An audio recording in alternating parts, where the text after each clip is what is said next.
Those of you who don't live in Australia probably don't know who Phar Lap was. Easy answer, horse. Phar Lap was horse. That's not the interesting part. The interesting part is that Phar Lap the horse is currently in 3 pieces spread across 3 museums. Melbourne got the skin, Canberra got the heart, and Wellington, New Zealand got the skeleton. I'm in Melbourne, so we're the ones that got the skin. And you can go to Melbourne Museum and see Phar Lap's skin anytime you like. It's in a glass case, you can go and look at it. Now, I don't want you to get the wrong idea. Correction, I wanted you to get the wrong idea for a little bit, and then add some clarity afterwards, and we're onto that second phase now. When I say this dead horse's skin is in a glass case in Melbourne Museum, it's not just in a pile. It is like stretched over a model of a horse to where it's just taxidermy. It's got glass eyes, it looks like a horse, it's not a loose pile of skin, but you were imagining it. The heart in Canberra, that is just exactly what it sounds like. Big horse heart out in the open in a glass case. Same for skeleton in Wellington, though they really messed up the posture pretty bad. So, it's kind of strange, right?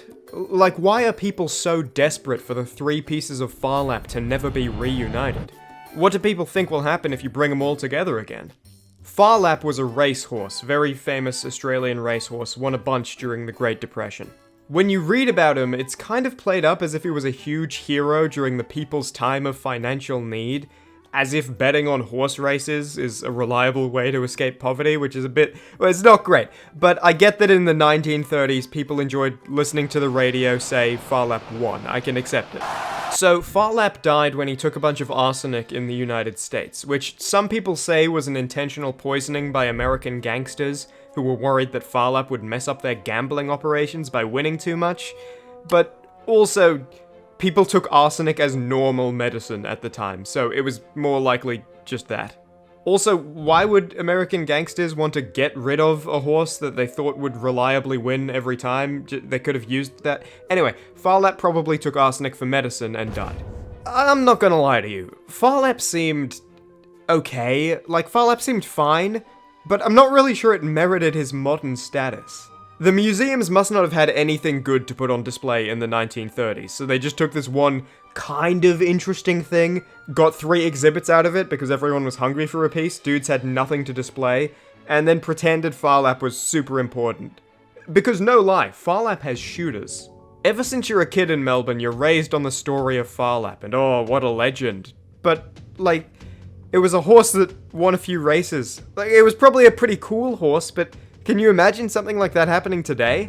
Imagine if a performing seal that was really good at balancing a ball on its nose died, and instead of being like, rest in peace to a real one, this is so sad, it was skinned, its heart was torn out, its bones were cleaned, and then each component was trucked or shipped around the world to a different major city's official museum.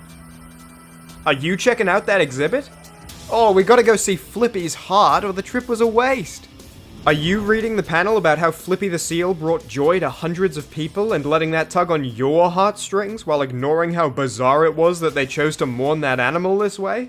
Flippy was probably an awesome seal, I'm not coming after Flippy, but why am I looking at her skin and why are her bones 2,600 kilometers away? What do you think will happen if all 3 of the pieces come together again? Flippy isn't coming back, we don't need to take such extreme measures just to be sure.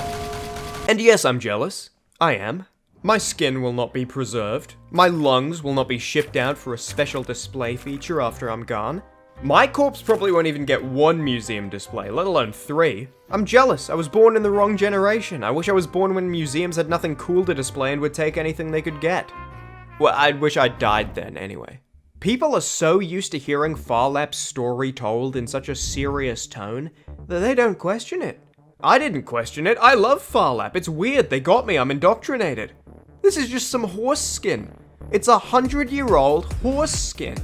But you see it when you're a kid, and everyone acts like it's super meaningful, and because you're a kid, you play along, and you keep playing along till it becomes real. Now you're a massive Phar Lap fan. Okay.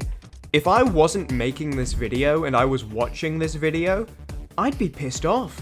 I'd be like, how dare you, Phar Lap is a living legend.